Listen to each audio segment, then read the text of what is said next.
Hey guys, this is your study buddy, the Casual Nerd, and we're going to be going through the book The Emperor of All Maladies by Siddhartha Mukherjee. This is a great book that talks about the incredible history of cancer and the medical advancements that have led to our current understanding of it. However, this is a thick book and can be both intimidating and a tough read, so I'm here to break down some of the main concepts for you. So our story starts with a Scottish physician named John Bennett. It's March 19th, 1845, and he has a patient that presents with swelling in his spleen. The patient mentions how 20 months prior he started having exhaustion upon exertion, and just that past June noticed a tumor on his left side of his abdomen. The tumor grew for about 4 months and then stopped growing. After being seen by Bennett, the patient then experienced more symptoms, including fevers, flashes of bleeding, abdominal pain with increasing frequency, and lastly, more tumors appearing in his armpits, groin, and neck. Bennett treated him like a good physician at the time with purging and leashes. Obviously, that didn't work, and the patient passed away. During the autopsy, Bennett noticed that his blood was full of pus, aka white blood cells. Most adults have about 5,000 white blood cells, give or take, and an unusually high number of white blood cells would usually indicate some sort of infection. But as Bennett looked around, he couldn't find a wound, an abscess, or anything that seemed to be source. Not understanding why this was happening, but feeling the need to have an answer anyways, he put forth a theory that the blood had simply just spontaneously spoiled, and what he called a suppuration of blood. 4 months later, a 24-year-old German pathologist named Virchow ran into a similar case. His patient, who also passed, had an enlarged spleen with so many white blood cells he didn't even need a microscope to see it. Though Virchow didn't believe in Bennett's suppuration of blood theory, as blood doesn't suddenly just spoil for no reason, he still had no explanation. Instead, he just named what he saw, white blood, or what would later be called leukemia. While it doesn't sound that important that Virchow basically said, I don't know, I guess I'll just rename it actually was a big step forward for leukemia research.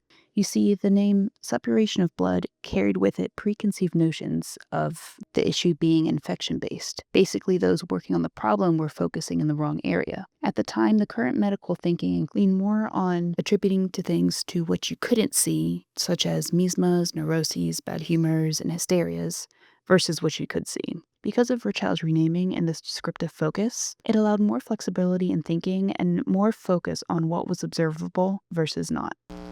In Germany, 1838, botanist Matthias Schleiden and pathologist Theodor Schwann claimed that all living things were made up of cells. Virchow borrowed their cellular theory and applied it to medicine. He came up with 2 rules. 1, all human bodies are made up of cells. And 2, cells can only arise from other cells by means of 1, hyperplasia, an increase in the number of cells, or hypertrophy, which is the increase in the size of the cells. Therefore, cancer, an uncontrolled growth of cells, was a pathological hyperplasia disease. Virchow also noticed something else about cancer cell growth.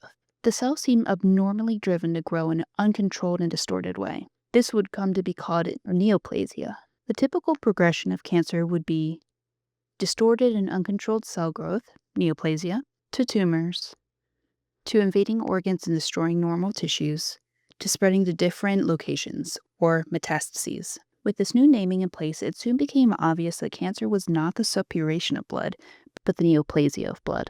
Leukemia, then, is an uncontrolled growth specifically of the white blood cells, which are produced in the bone marrow. There are 2 types of leukemia, chronic and indolent, which slowly chokes the bone marrow and spleen, like in Virchow's patient, and acute and violent, which present as fevers, fits of bleedings, and of the such like in Bennett's patient. In the acute and violent category, there are also 2 subtypes, myeloid cells, acute myeloid leukemia, AML, and lymphoid cells, which could be acute lymphoblastic leukemia, which is of immature cells, ALL, or lymphomas, which is of matured cells. Let's focus on ALL, acute lymphoblastic leukemia. In 1860, Michael Anton Biermer, who's also Virchow's student, got to study up close acute lymphoblastic leukemia in a 5-year-old patient named Maria Speyer. An interesting aspect of ALL is that not only are the white blood cells being overproduced, but they also become unable to mature and thus can't fight microbes like they are intended to. ALL is often also seen in children and can be very fast moving. As for Maria, from the first symptom to her passing, it was only 3 days. Now, this is just the beginning of the Emperor of All Maladies. It is a really big, thick book. We literally made it through 10 pages right now, so we're in for quite a long ride. And there's a lot of interesting stories along the way. If you like this video, please give it a like or subscribe. I hope you all enjoy learning, and I'll see you next time.